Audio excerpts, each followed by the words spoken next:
Ir štai dar vienas choras šalia manęs, pavadinimu Ortus iš Vilniaus, ir štai juodos damos ir vienas džentelmenas man papasakos apie šį chorą ir jo idėją. Ir pirmasis klausimas jums, kiek metų, o gal mėnesių, o gal savaičių jūs dainuojate šiame chore? Aš dainuoju chore 5 metus.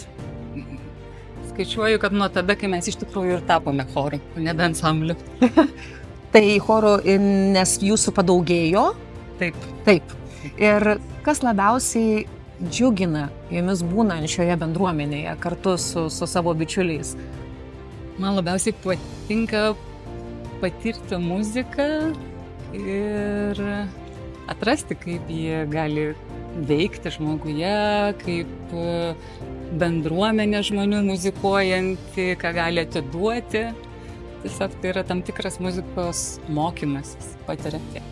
Tai toks ganėtinai tyrinėjimas tiek savęs, tiek aplinkos per muziką. Mano turbūt motyvacija būtent apie tai. Gerai, labai gera motyvacija. Kadangi šis choras, kaip aš jį ir pristatau scenoje, yra bendruomenė, susirinkusi ne tiek, kiek muzikuoti, bet ir atrasti save per muziką. Kokį didžiausią atradimą savyje jūs padarėte per šitą laiką, kai jūs dainuojate šitame Ortus chore? Didžiausią įspūdį paliko būtent koncertai, nes per juos yra ne tik repeticija, bet ir kažkoks užkulisinis gyvenimas, o tada ir tas bendruomeniškumas labiausiai skleidžiasi. Ne tik per patį garsą. Taip, ne tik dainuoti sienoms, bet dainuoti ir žmonėms. Ačiū. Vakar jūs mane sužavėjote savo gražiu balsu, savo interpretaciją. Ar jūs iki tol esat dainavusi, ar tiesiog papuolėte į chorą, kaip mėgėja, pavadinkime taip? Tai aš jaučiuosi mėgėja, bet aš dainuoju daugybę metų. Pati esu baigusi ir muzikos mokyklą, ir esu tokia laužo dainininkė, dainuodavau su draugais prie laužo dainas, tai choras iš tiesų buvo mano tokia svajonė, gal aš tikrai daugybę metų galvojau, kad norėčiau dainuoti, tik aš taip vis neprisiruošdavau ir džiaugiuosi, kad ta galimybė atsirado.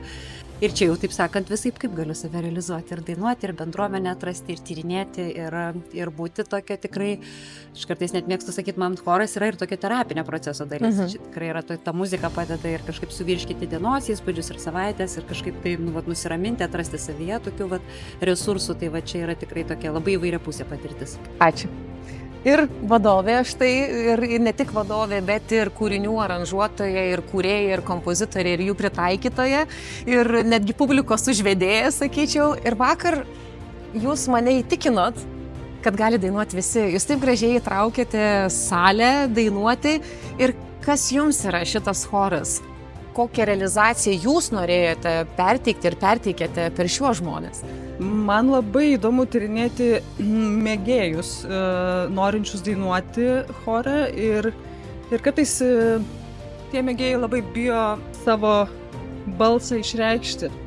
Ir mano užduotis, aš taip galvoju, yra sukurti tinkamą aplinką, kad žmonės galėtų reikštis balsu ir jaukiai tame jaustųsi. Ir man atrodo, tai yra pirmas dalykas, kurį vadovas apskritai turi padaryti, ir tuomet jau muzika gali vykti ir mėgėjų kolektyve, ir profesionalų taip pat. Iš tiesų, vakar aš buvau labai nustebinta gerąja to žodžio prasme ir aš labai mėgavausi visais jumis. Tarp kito ko, jūs visi atsistoję turite kažkokį panašumą. Ir tai nėra rūbas, ir tai nėra juoda spalva, bet jūs visi nešat vieną kažkokią tai tokią atmosferinę nuotaiką, ir tikrai jinai labai gražiai sklinda. Ir šių naktelį per naktelį, kuris šiandien nuskambės dar kartelį su žiūrovais, buvo tikrai įspūdinga, ir ne kiekvienas choras profesionalas gali sudainuoti keliais balsais tokia kaip sutartinė, džiazinį variantą. Tai aš labai jums dėkoju, linkiu nuostabaus koncerto ir gero pasimėgavimo. Ačiū jums. Ačiū labai. Labai subuvom. Labai gerai. Sėkmės.